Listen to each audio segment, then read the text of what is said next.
सदा सत्स्वरूपं चिदानन्दकन्दं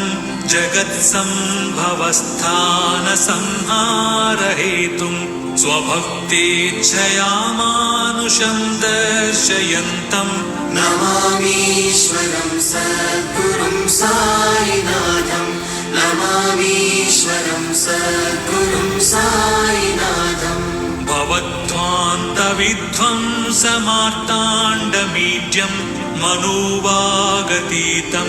मुनिर्ध्यानगम्यं जगद्व्यापकं निर्मलं निर्गुणं त्वां नमामीश्वरं सद्गुरुं साईनाथं नमामीश्वरं सद्गुरुं साईनाथम् भवाम्भोधिमग्नार्दितानां जनानां स्वपादाश्रितानां